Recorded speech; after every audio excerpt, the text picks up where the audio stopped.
ఏపీలో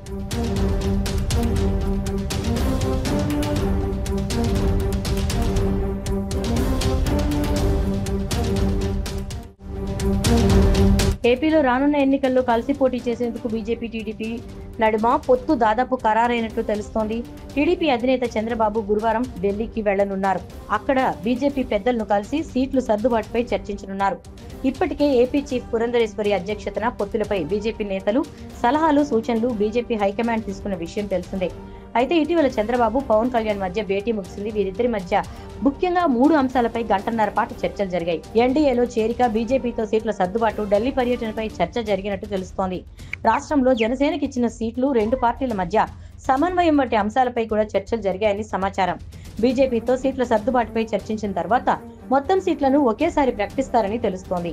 3వ ఉమ్మడి సభ ఎక్కడ ఏర్పాటు చేయాలనే అంశంపై కూడా ఆలోచిస్తున్నట్టు సమాచారం. టీడీపీ ఇప్పటికే 94 మంది అభ్యర్థులను ప్రకటించింది. జనసేన 5 అభ్యర్థుల్ని ప్రకటించింది. పొత్తుల్లో భాగంగా జనసేనకు 24 సీట్లు కేటాయించారు. ఇందులో 5 అభ్యర్థులను ఖరారు చేయగా 19 మంది పేర్లు వెల్లడించాల్సి ఉంది. పొత్తు ఖాయం అయితే గనక 5 ఎంపీ, 8 అసెంబ్లీ సీట్లు ఇచ్చేట్లు కాదు. అంటే 4 ఎంపీ, 1 రాజ్యసభ, 8 అసెంబ్లీ సీట్లు ఇచ్చేట్టు చర్చిస్తున్నాయి.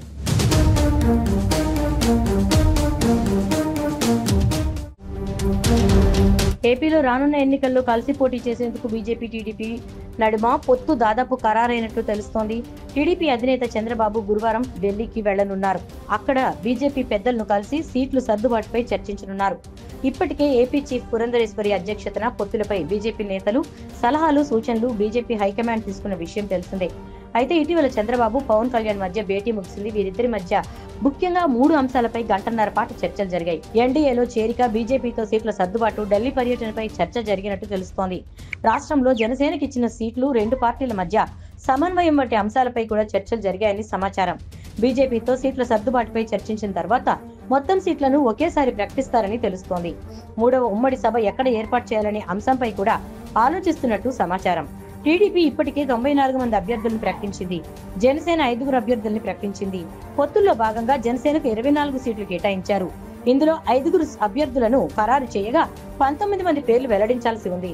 పొత్తు ఖాయం అయితే గనక 5 ఎంపీ, 8 అసెంబ్లీ సీట్లు ఇచ్చేట్లు కాదు. అంటే 4 ఎంపీ, 1 రాజ్యసభ, 8 అసెంబ్లీ సీట్లు ఇచ్చేట్టు చర్చిస్తున్నాయి.